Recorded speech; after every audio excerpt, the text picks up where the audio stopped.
কোনো স্থানে বা কারো বাড়িতে যদি অপদেবতা বাস করে, এই বাড়িতেই, যেই বাড়িতে আপনি শুট করছেন, কোন কাজগুলি করা উচিত না বা যে ভুলগুলি সবাই করে বসে, বুঝতে পারে না যে ওই জায়গায় অপদেবতা আছে? এখন সর্ষে পুড়িয়ে এমনি মন্ত্র দিতে দিতেই ছেড়ে যাচ্ছে, এটা আমি অপদেবতার বিষয়।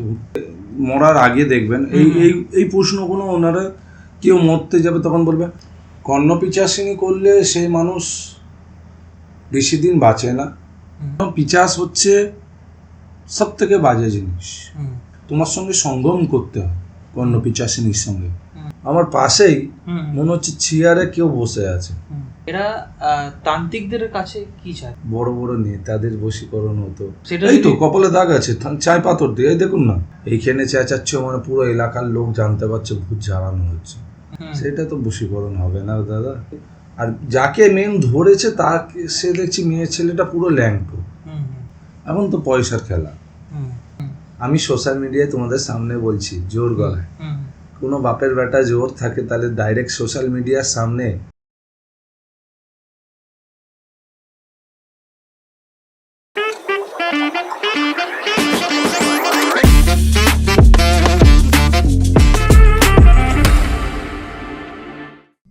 নমস্কার বন্ধুরা, welcome to pro inside gossip.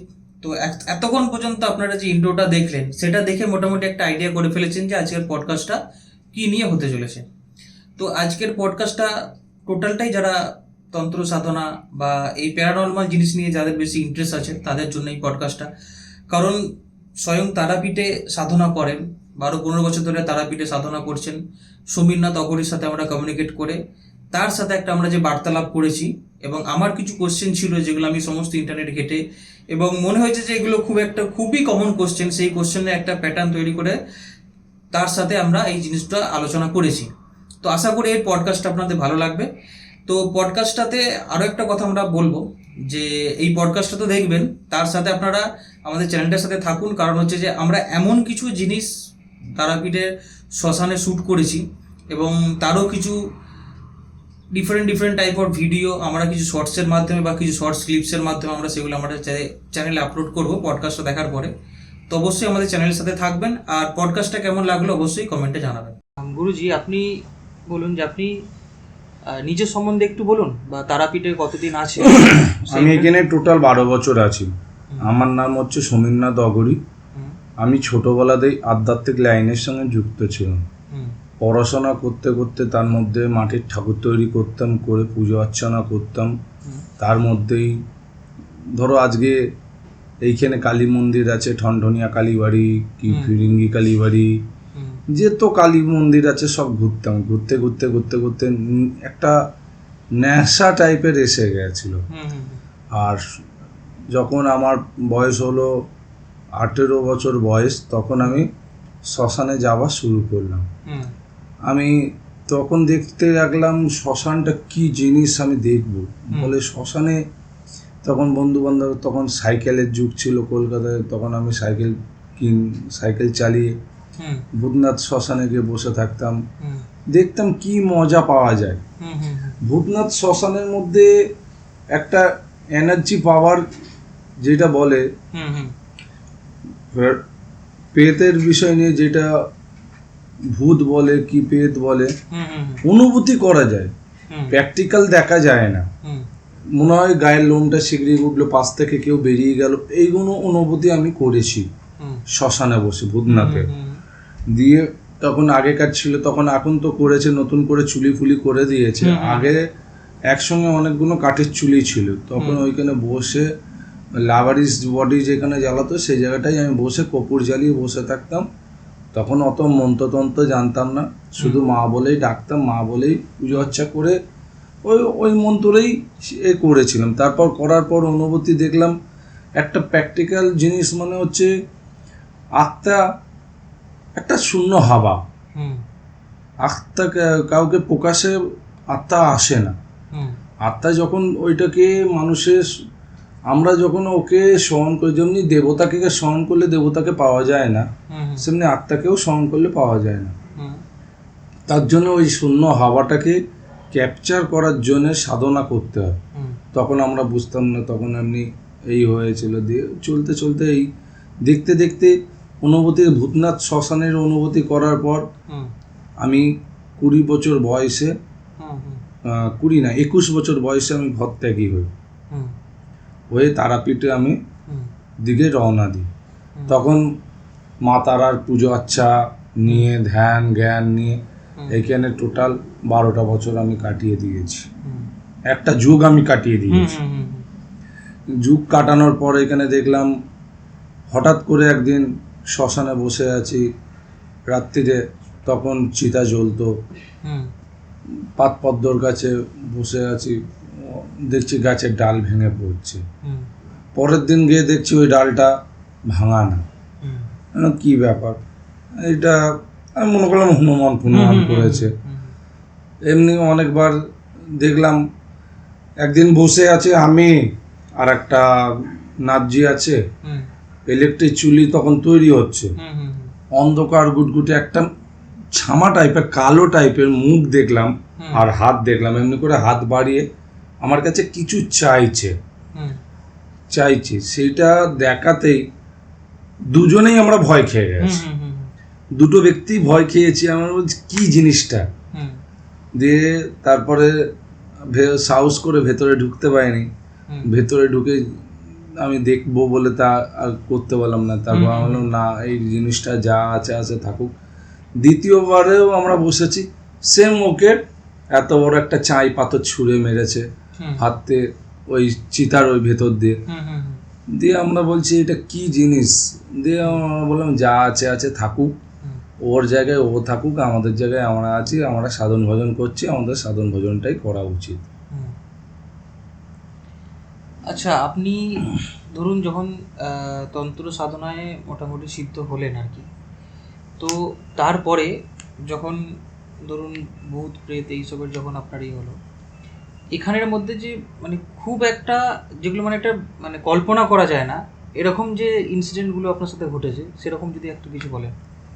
যেমনি ধরুন 2018 হবে, নাহলে 19 হবে, এমনি হঠাৎ আমি বসে আছি, এটা মায়ের মহিমা না অপদেবতার মহিমা আমি জানি না,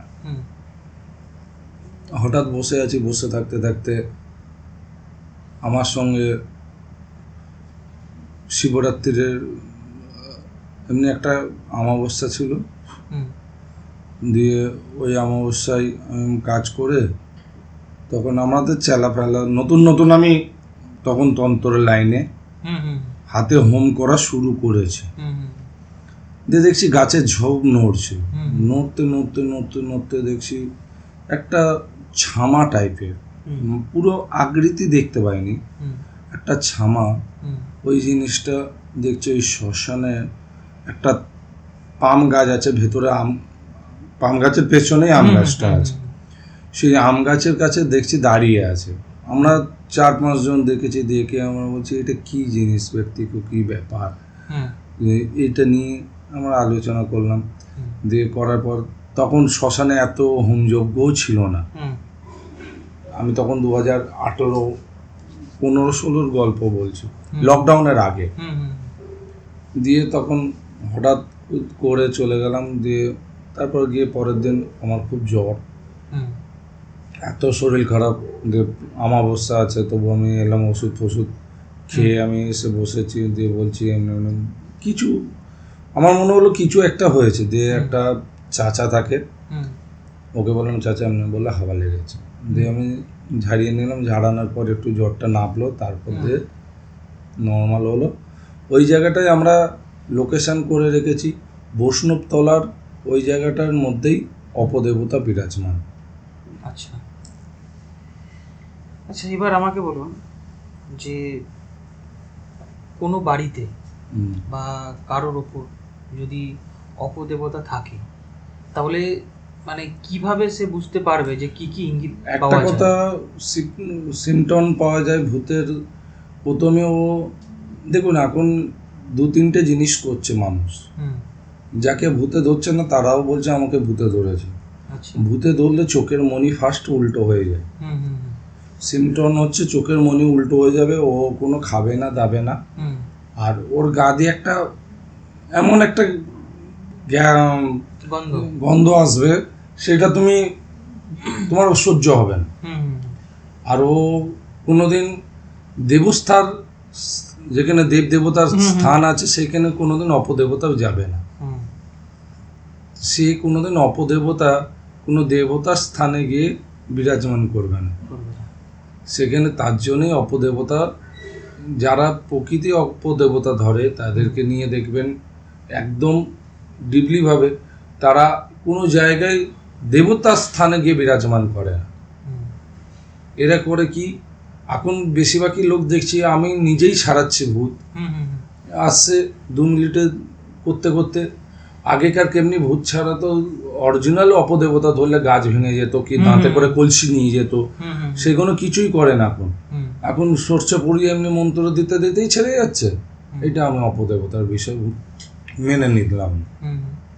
তার জন্য অপদেবতাকে নিয়ে আমি রিসার্চ করেছি, দেখেছি যেটা প্র্যাকটিক্যাল গন্ধ, চোখের মনি ওনার ওয়াইড হয়ে যাবে।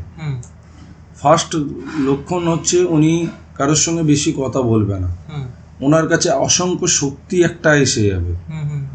আর উনি যা ওর মুখ দিয়ে কথা না বেরিয়ে বেশিরভাগই নাকে কথা আসবে, আর জমিতে পা ঠেকবে না। ও জমিতে পা ঠেকানোর চেষ্টা করবে না। কোনো অপদেবতা জমিতে পা ঠেকায় না। ওই ভূত বলুন, পরী বলুন, জিন বলুন, যতই আছে, অপদেবতা কোনোদিন জমিতে পা ঠেকায় না। আর জমিতে যখনই আর্থিন হবে তাহলে দেব দেবতার সঙ্গে আর্থিন হয়ে যাচ্ছে। আর্থিন হওয়া মানে ধরুন কোনো কালী মন্দির আছে, কোনো শিব মন্দির আছে, কোনো আছে, সবার সঙ্গে তখন দেখবেন আর্থিন হয়ে গেলেই তখনই ওনার শরীর থেকে ছেড়ে যাবে। আচ্ছা, এটা তো বললেন যে কারো উপর হলে, আর যদি কোনো স্থানে বা কারো বাড়িতে যদি অপদেবতা বাস করে সেটা কিভাবে বোঝা যায়? অপদেবতা বাস করলে আপনি বাড়িতে একটা হত্যকি নেবেন, হত্যকি কাঁচের গ্লাসে রাখবেন, দেখবেন জলটা লাল হয়ে গেছে। আর জলটা কালো হয়ে যায়, কালচে একবারে কালো কুচকুচে হয়ে যায়, সেই বাড়িতে ভূত আছে। ছোট এটা একটা জিনিস। আর তাছাড়া এমনি কোনো সিমটম যে বাড়িতে কোনো একটা আওয়াজ হয়, বাজে গন্ধ আসবে, বা এটা বাড়িতে আওয়াজ হবে, অটোমেটিক ছাদ দিয়ে চলাফেরা করবে। ধরুন এই বাড়িতেই, যেই বাড়িতে আপনি শুট করছেন, এই বাড়িতে আমার নিচেই একজন গলায় দড়ি দিয়ে মারা গেছিল। আমি আমার আশেপাশে রাত্রির 12টার পর আমার পাল্লায় এমনি ঠকঠক ঠকঠক সব কটা পাল্লায় অনুভূতি করতে পারে, আওয়াজ হয়, কাঁদে, আমরা সবাই শুনেছি। এটা প্র্যাকটিক্যাল অরিজিনাল অপদেবতা। কাউকে ধরে আলাদা করতে না, আর যার বাড়িতে থাকে সেটা আলাদা করতে না। আচ্ছা, সমস্ত অপদেবতাই কি মানে কারো ক্ষতি করার চেষ্টা করে? শুনুন, অপদেবতা ক্ষতি তো করেই।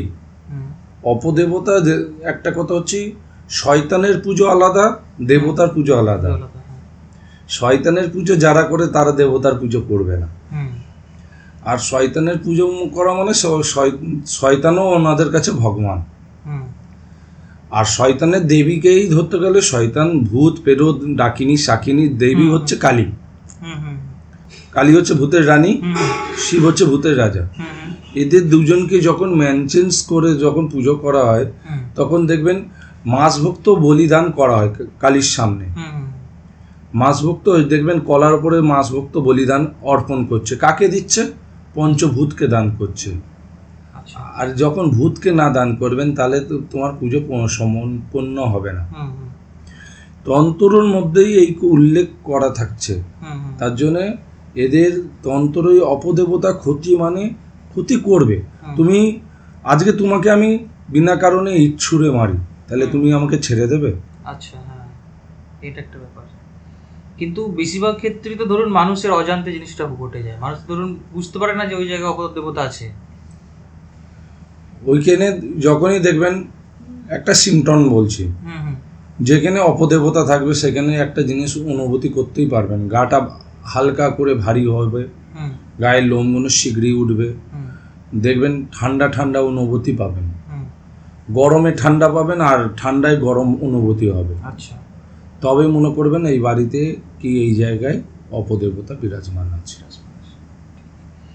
ধরুন আরো বাড়িতে যদি কারো মৃত্যু ঘটে, তারপরে কোন কাজগুলি করা উচিত না বা যে ভুলগুলি সবাই করে বসে? দেখুন, এমনি নর্মাল মরলে কোনো ও তো কিছু হয় না।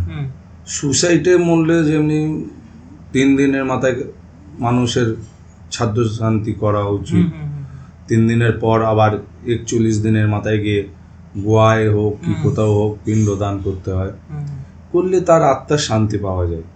আজকে অপদেবতার আমি ধরুন এই ঘরে আমি তার নামে সে মারা গেল, তার নামে কোনো পিণ্ডদান করলাম না, তার নামে কিছু করলাম না, তাহলে সে তো মুক্তি পাবে না, সে তো বিরাজমান এখানে থাকতেই হবে। আচ্ছা, ধরুন শ্মশানে যখন ধরুন দেহ দাহ করা হয় শ্মশানে, তো দেহ দাহ করার পরে তাদের আত্মাটার অ্যাকচুয়ালি কি হয়? তারা 3 দিন ওইখানেই ভটকায়। আচ্ছা। সেই আত্মা কোনোদিন 3 দিন পরে যখন বেনাগাছ পোতে, বেনাগাছে যখন জল দেয় তখন ওনার আত্মার পিণ্ডদান হয় একটা 3 দিনের মাথায় তেজ আত্মের পিণ্ডদান করে পিণ্ডদানের ওপরে ওনার নামে খাবার দেওয়া হয়। কেন 3 দিন সে জল পায় না, 3 দিন কোনো খাবার পায় না, সে তো 11 দিনের মাথায় তার মুক্তি হবে। একটা আমরা শরীর হুট করে কেউ বলে দেবে মারা গেলেই আত্মা চলে যায়, এটা ভুল কথা।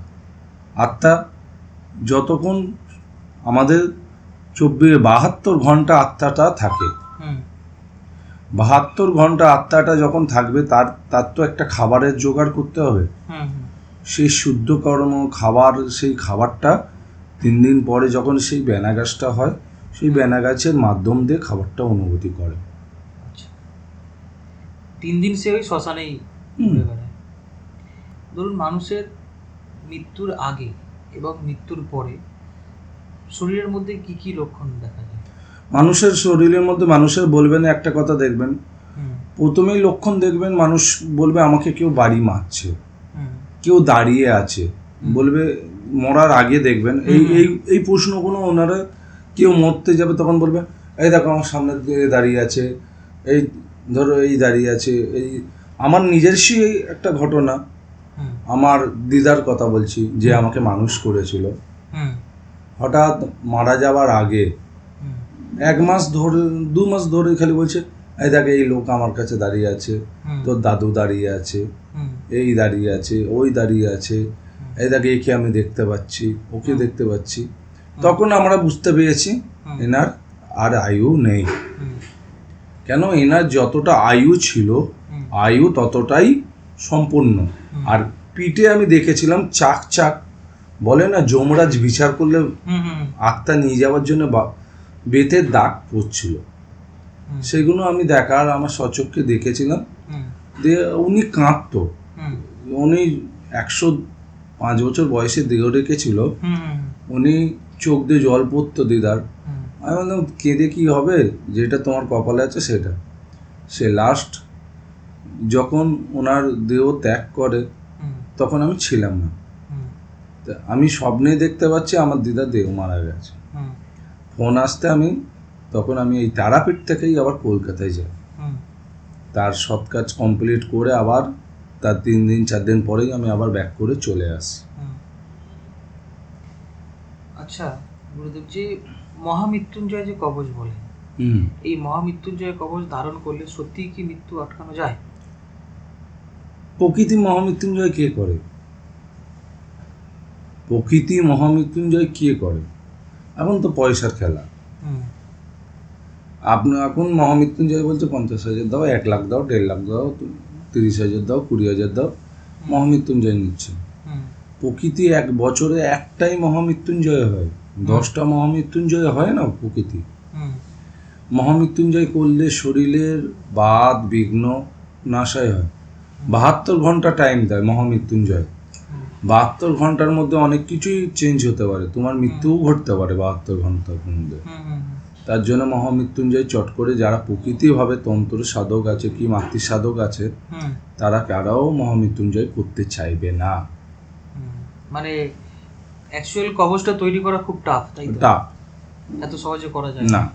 আর এটা ধরুন কেউ করে যদি সাকসেস হলো, তারপরে কেউ যদি এটাকে ধারণ করলো, মানে যার জন্য করে দিলেন সে নিজে ধারণ করে, সে তার ধরুন ক্যান্সার রোগী, তাকে খুব জোর হলে 1 বছর টানলো, আচ্ছা ধরুন 1 বছর 1.5 বছর 2 বছর টানলো, তারপর তাকে মুক্ত নিতে হবে।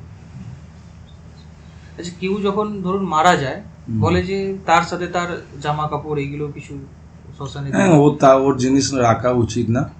কেন মায়ার জিনিস থাকে, ধরুন আজকে তো আপনার দাদু আছে কি দিদা আছে কি আপনার বাবা আছে কি দিদা ভাই আছে, সে গত হয়েছে কোনো কারণে, সেই তোমার প্রতি মায়াটা থাকলো, তোমার ওপর বস্ত্রর ওপর মায়াটা থাকলো, সে সেগুলো ব্যবহার করেছে, তবে সেই জিনিসগুলোতে আকর্ষণ হয়, টান আসে, সেই জিনিসের উপরে ওর টান আসে, তার জন্য তার জিনিস জলে বিসর্জন দিয়ে দেওয়া দরকার।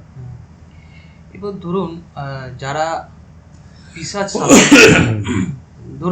পিশাচ সাধনা করে, যেমন ধরুন অনেক রকম পিশাচ, যারা ধরুন বামাচার তন্ত্র নিয়ে যারা আর কি করে, মানে পিশাচের যারা সাধনা করে, যেমন কর্ণ পিশাচিনী হয়ে গেল বা মধুমতি হয়ে গেল, এই যে যারা পিশাচ সাধনা করে আর যারা ধরুন দেবতার সাধনা করে, পিশাচ কি কোনো দেবতারই নিম্ন স্তরের একটা রূপ? যেমনি কর্ণপিশাচিনী হচ্ছে তারার সাধিকা, আচ্ছা, মা তারা সাধিকা। হ্যাঁ, কর্ণপিশাচিনী করলে সেই মানুষ বেশি দিন বাঁচে না, ধরুন খুব জোর হলে 60 বছর, তারপর কারোর সঙ্গে ঘর করতে দেয় না, কারোর সঙ্গে থাকতে দেয় না, নিজে একা থাকতে হয়। আর কর্ণপিশাচিনী সাধনার মূল উদ্যোগ হচ্ছে গুয়ের ফোঁটা, নিজের টয়লেট করে নিজের কপালে দেবে আর নিজে মুখে দেবে, তবে কর্ণপিশাচিনী সিদ্ধি করা হয় পিশাচ সাধনায়। কর্ণপিশাচিনী ডান কানের পাতার ওপরে বসে, ও যখন কথা বলবে তখন তোমার কানের মধ্যে মনে হবে রিকোভার কোনো একটা জোরে সাউন্ড হচ্ছে, কানের পর্দা ফেটে যাচ্ছে, রক্ত বেরোচ্ছে, এমন অনুভূতি হবে। ওর কথা ছাড়া আদার্স কারোর কথা ভাল লাগবে না, ওর কথা ছাড়া ওর তোমাকে কিছু ইচ্ছা হবে না, ওই সব কিছু ওই শেষ কথা। কেন পিশাচ হচ্ছে সব থেকে বাজে জিনিস, যে পিশাচ সাধনা করে নিয়েছে সে নতুন জীবনের আশা করতে পারবে না, তাকে ভুলে যেতে হবে। তাহলে এই যে সবাই কর্ণপিশাচিনী করে কেন, করার পরে প্রকৃতি কেউ করে দেখিয়েছে? আজকে যারা যারা কর্ণপিশাচিনী করেছে তারা সব সংসারী, যারা কর্ণপিশাচিনী হচ্ছে সংসারহীন। প্রকৃতি যারা কর্ণপিশাচিনী করেছে তারা সব সংসারহীন হয়ে আছে, তারা পাগল হয়ে আছে, নাহলে দেখুন কোনো জায়গায় কোন খুঁজছি হয়ে বসে আছে, কোনো গুহার মধ্যে কোনো ঘরের মধ্যে লুকিয়ে বসে আছে। আর যারা বলছে আমরা কর্ণপিশাচিনী করেছি তারা তো সব সংসারী, মেয়ে বলুন ছেলে বলুন তারা সব সংসারী। সংসার ছাড়া কর্ণপিশাচিনী করুক তাদেরকে আমরা স্যালুট করবো।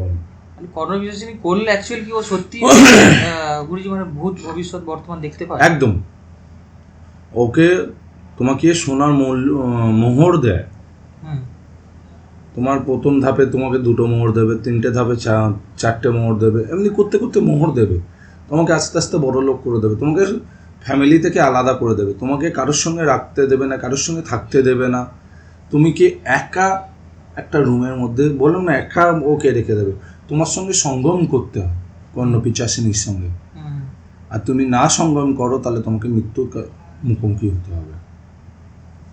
ধরুন কেউ ধরি কর্ণপিশাচিনী সিদ্ধ লাভ করেছে, এবার সে যখন মারা যাবে তখন কি হয়? কর্ণপিশাচিনী তার আত্মাটাকে নিয়ে চলে যায়, নাকি সে এটাকে কাউকে দিয়েও যেতে পারে? এরকম ও কি করে, ধরুন আমার কাছে কর্ণপিশাচিনী আছে, আমি তোমাকে দান করে দেব, সেটা দান করে দিল, করে দেওয়ার পর ও যেদিনই দান করবে তার 10 দিন কি 10 মাস পরে ওর দেহ ত্যাগ হয়ে যাবে, 1 বছর পরে। আর যদি দান করতে না পারলো আস্তে আস্তে আত্মাটাকে নিয়ে চলে যায়, মানে ও আর এমন কি হতে পারে কি ও আর মানে আর কোনোদিন ফিরতে পারবে না পৃথিবীতে? সেম পরিসাধনাতেও সেম, জিন সাধনাতেও সেম একই কেস, ঘুরিয়ে পজিশনটা আলাদা। ওর সাধনাতে দেখাচ্ছে এই আছে, ওর সাধনাতে আমি ঘেটেছি তো সাধনাগুলো, প্র্যাকটিক্যাল যেগুলো আমি দেখেছি, জিনেও সেম একই জিনিস, আমি জিন করেছি। আমি যখন হাঁটা চলা করতাম, আমি হঠাৎ করে দুপুরবেলায় দেখতাম একটা এত সুন্দর ইসমাইল আসতো, আমি বুঝতে পারতাম আমার পাশে কেউ আমার সঙ্গে হাঁটছে।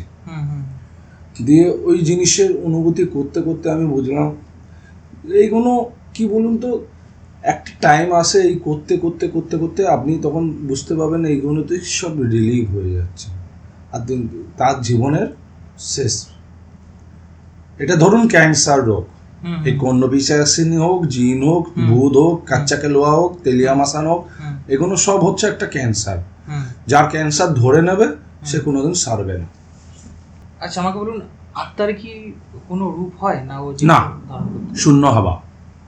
শূন্য হওয়া একটা একজনের মানে পডকাস্ট করেছিলাম আর কি, তো তিনি এসব নিয়ে আর কি চর্চা করেন, মানে কোনো সাধন মানে বিজ্ঞানসম্মতভাবে এগুলো নিয়ে চর্চা করেন। তো উনি বলেছিলেন যে সবার মধ্যে তো একটা এনার্জি আছে, তো কেউ যখন মারা যায় তাহলে তার এনার্জিটা কি হয় আর কি, অ্যাকচুয়াল মানে হচ্ছে ধরুন এনার্জিতে একটা রূপ থেকে অন্য রূপে ট্রান্সফার হয়, তো সেই হিসাবে আত্মা কি চাইলে কারো রূপ ধারণ করতে পারে?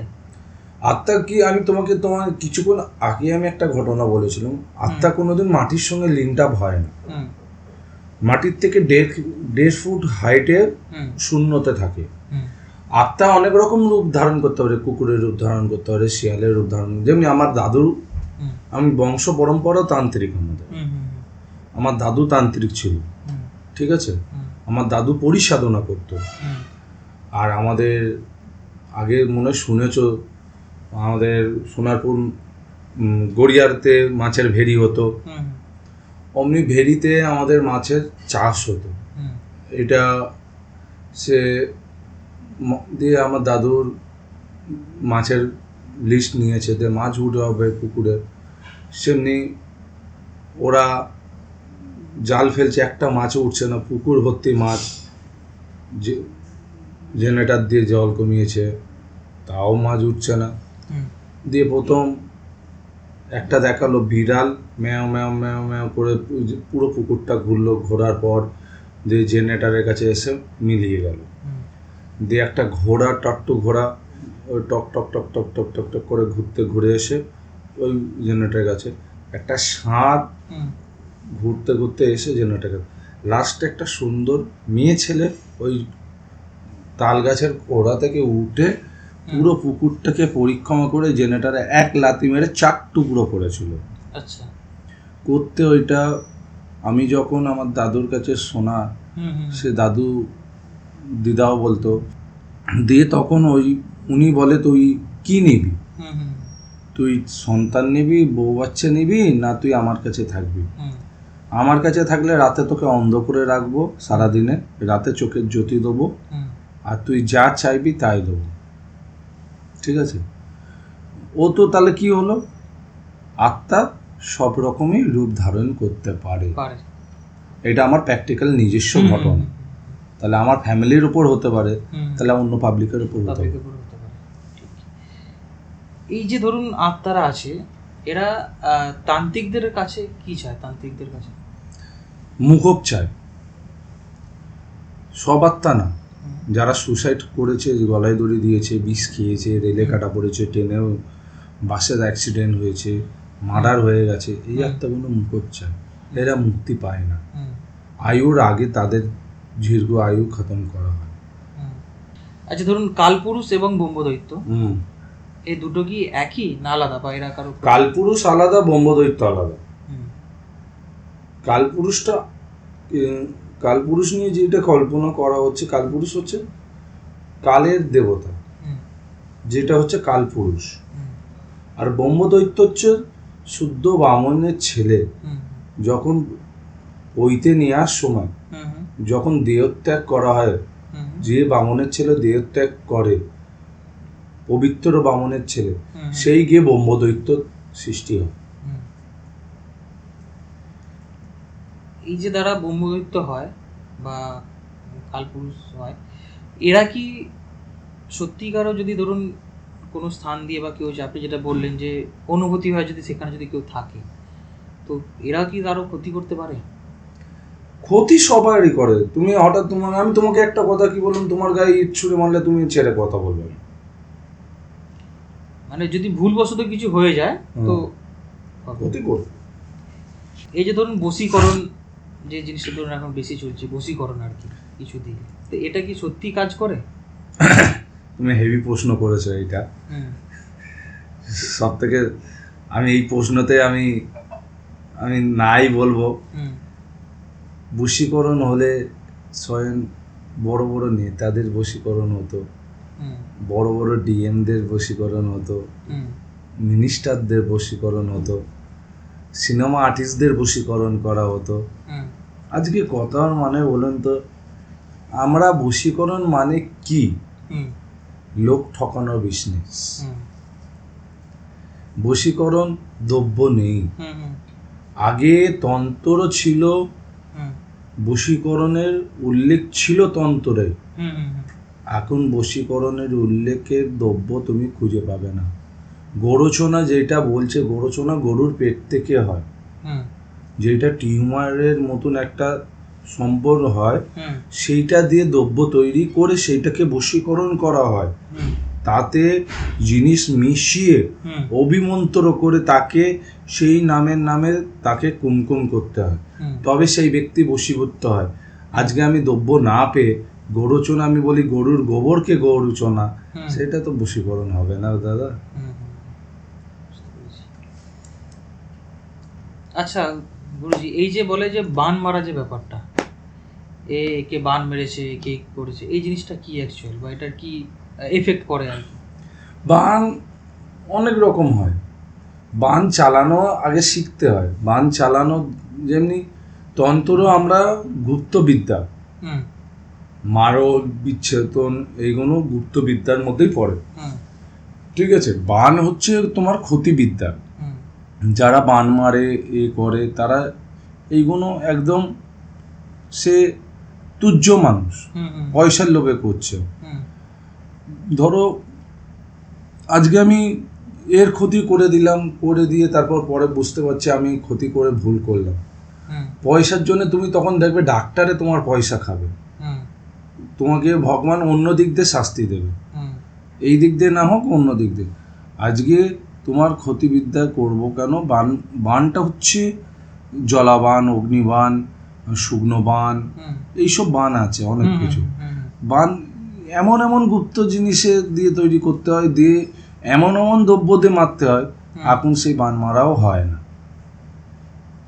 এখন সেই বান মারা খুব কম, হাতে গোনা 20 জন লোক মার্কেটে আছে, তারা সব অন্য অন্য জায়গায় তারা এইসব ক্রিয়া করে। আর প্রকৃতি যারা বলে এই ক্ষতি করছি, এই করছি, বান মারা হয় না। কেন? বান মারলে যার নামে করবে সেই জলা মালসা শূন্যই ভাসবে। যেমনি ভূত ভাসে, সেমনি মালসাটা অগ্নির জগ করে ঘুরবে পুরো আকাশের নিচে, তার মাথার উপরে গিয়েই ওইটা পড়বে, তবে গিয়ে ওর শরীরের অ্যাফেক্ট হবে। আচ্ছা আচ্ছা, আমাকে একটা কথা বলুন, আমাদের কি কোনো মানে চেনার বা জানার আমাদের কি কোনো লক্ষণ বলতে পারবেন যে একে দেখে আমরা অ্যাকচুয়াল বুঝতে পারি যে এ অ্যাকচুয়াল একটা সাধনা করে সিদ্ধ ব্যক্তি, এই যিনি যেগুলো বলছে সেগুলো ঠিক? কারণ ধরুন মার্কেটে তো ধরুন মানে আপনি যেটা বলেন যে টাকার জন্য তো সবাই মানে এইরকম হয়ে আছে। ফার্স্ট লক্ষণ হবে ওনার সাধকের মধ্যে, লক্ষণ হবে ওনার চাওয়া পাওয়া থাকবে না, মানুষকে সেবা করবেন। যেমনি রামকৃষ্ণ পরমহংসদেব মানুষকে সেবা করেছে, বামদেব সেবা করেছে, স্বামীজি সেবা করেছে, সেমনি মানুষের সেবা করবে, জীবের সেবা করবে। ওনাদের ফার্স্ট। সেকেন্ড লক্ষণ। তৃতীয় হচ্ছে উনি অহংকারী হবে না, এক্ষুনি রাগ, এক্ষুনি শান্ত, মুখের ওপর সত্য কথা বলবে, সেইটাই হচ্ছে তার সাধকের লক্ষণ। সে ঘুমচুম কথা বলতে পারবে না, সে মিথ্যে কথার আশ্রয় নিতে পারবে না। তারাপীঠে সাধনা করতে করতে ওই স্থানের আর কি, আমি তারাপীঠে সাধনা করতে গিয়ে এখনো সাধনা করছি, যেমনি বদলাম কিনছি। বামদেবের যেমনি মার খেয়েছে, থানা আগে হাজতবাস হয়েছে, সেমনি আমিও মার খাচ্ছি, লোকের কাছে বদলাম হচ্ছি। আমি সাচ্চা আছি, আমি জানি আমি ঠিক কথা বলছি, আমি উচিত কথা বলছি বলে লোকের কাছে মার খাচ্ছি। তার জন্যই সাধকের কোনোদিন চাওয়া পাওয়া থাকে না কিছু। সাধক একদম চুপচাপ থাকে, সাধক নিজের মোহনে থাকবে, ঈশ্বরের দর্শনের জন্য পাগল হয়ে থাকবে, আদার্স কিছু অন্য কিছুর দিকে ঘাবড়াবে না। আপনি কাল যখন আপনার সাথে কথা হচ্ছিল তখন আপনি বললেন যে আপনি ভূতের কাছেও মার খেয়েছেন। হ্যাঁ, মার খেয়েছি তো। তো সেটা এই তো কপালে দাগ আছে চায় পাথর দিয়ে, এই দেখুন না, পাইকেনটা ফাটা আছে, এই জায়গাটা আমার পুরো ফাটা। আমি গল্প কর্তা না, আমি গুপ্তধন, একজন তুলতে গেছে তার সঙ্গে গেছি, আমিও গা বাঁধিনি, এমনি চায় পাথর এসে পড়তে আমার এই জায়গাটায় ফেটে যায়, আমি অজ্ঞান হয়ে যাই। দিয়ে তারপরে দিয়ে ডাক্তার কবিরাজি করে ঠিক করে এখন ঠিক আছে। জ্বরও খেয়েছি, মারও খেয়েছি, গায়ে বলে না ভূতের এক্সোরসিসে কি দেখিয়েছিল বমি করে দেয়া, সেম অমনি আমার গায়ে আমি ভূত ঝাড়াচ্ছে ভক করে বমি করে দিয়েছে। দিয়ে ওই সবই অনেক কিছু অনুভূতি করেছি, ভূতের মার ধর সব খেয়েছি। খাওয়ার পর প্র্যাকটিক্যাল এখন বলছি, পেট সাধনা তারাপীঠের বুকে কেউ নেই। ঠিক। আচ্ছা, আমাদেরকে একটা এমন ঘটনা বলুন যেখানে আপনি ধরুন মানে ভূত এমন কোনো বাড়িতে গেছেন ভূত ছাড়াতে বা ইয়ে করতে, যেটা শুনে মানে আমাদের একটু গা শিউরে উঠবে আর কি, এরকম ইনসিডেন্ট যদি থাকে। ভূত ধরুন আমি গেছিলাম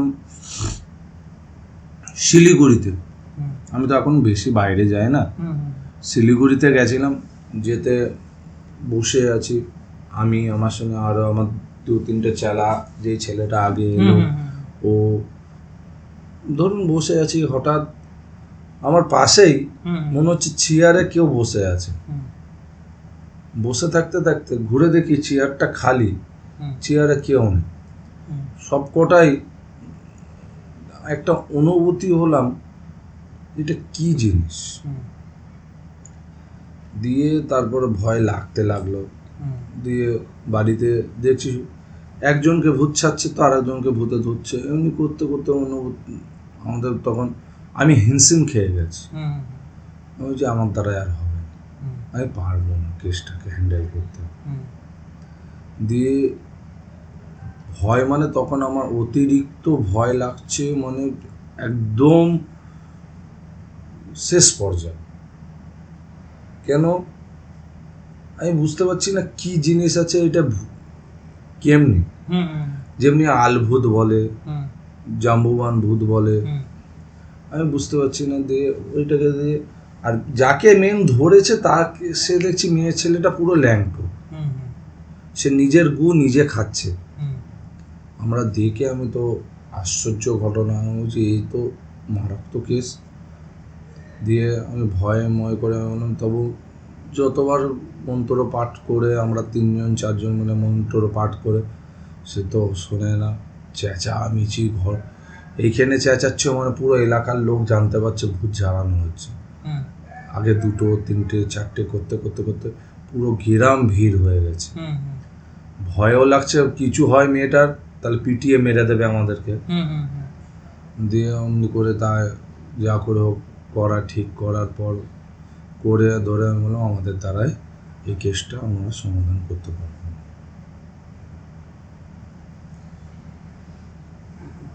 তারপর ওখান থেকে আপনারা বেরিয়ে চলেছেন? হ্যাঁ, মানে ওটা অ্যাকচুয়ালি কি, ওই রাতেই বেরিয়ে এসেছি। ওটা অ্যাকচুয়ালি কি ছিল সেটা আপনারা বুঝতে পারেননি? না, ঠিক বসে গল্প করছি, মনে হলো অমনি চেয়ারের উপরে, বেশি হাইট না, 4 ফুট অমনি হাইট, এমনি হাতে মনে হলো নোক, আর গায়ে পুরো যতটা অনুভূতি করেছি গায়ে পোষণ ছিল। পোষণ মানে ভাল্লুকের মতো, সে বলে আলভূত, সেই ভূতের টাইপের।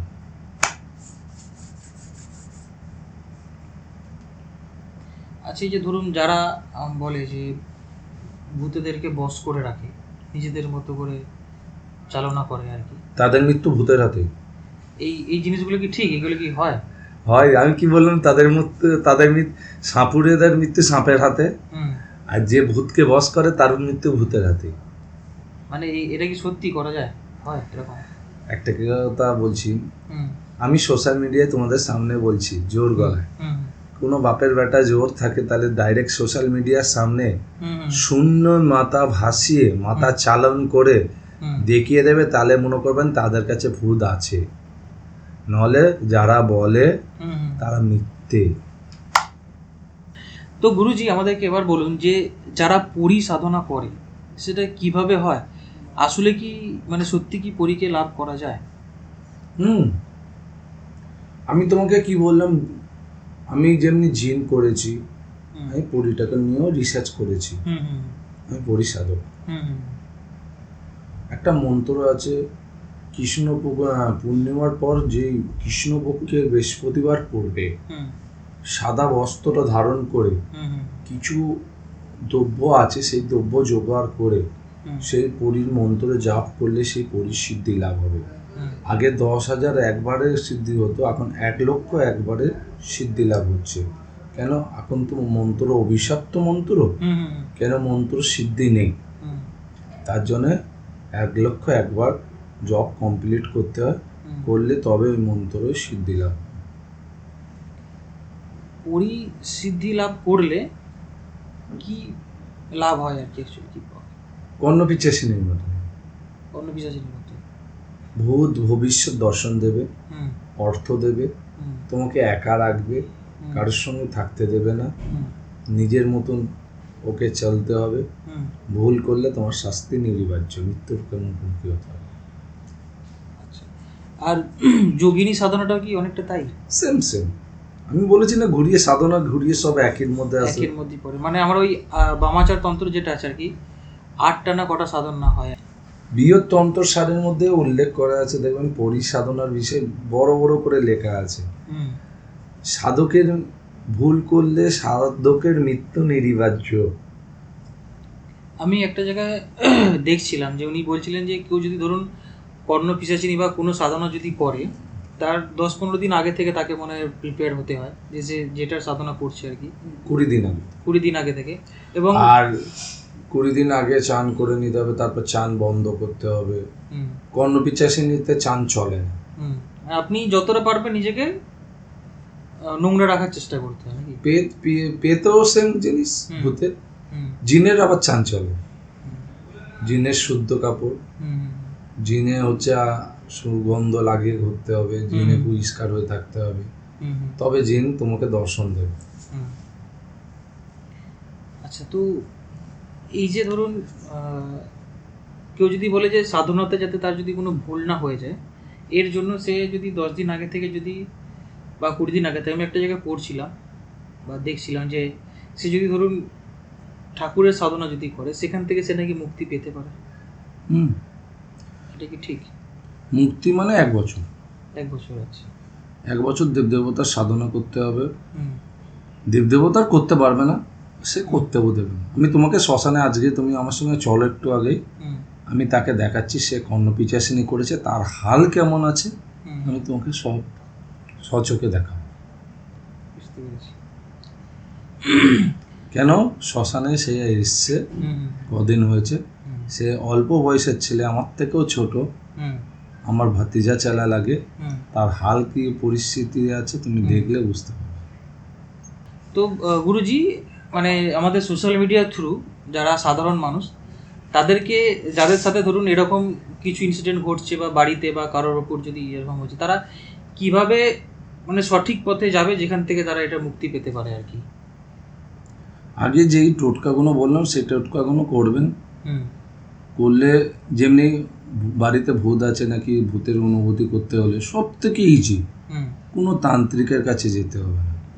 একটা কাঁচের গ্লাস নেবে, তার মধ্যে বাজার থেকে 10 কর্মার দোকান থেকে হত্যকি কত নেবে, 5 টাকা নেবে কি 3 টাকা নেবে, হত্যকি দেবে, জলটা লাল হয় তাহলে কোনো কিছু নেই, যখনই জলটা কালচে হয়ে যাবে, কালো কুচকুচে জল হবে, বাড়িতে ভূত আছে, একদম কোনো যে ভালো কাজ করে তার কাছ দিয়ে যাবে, গিয়ে ঘর বন্ধন করবেন, করে বেশ রিলিফ করতে হবে, আর কিছু না।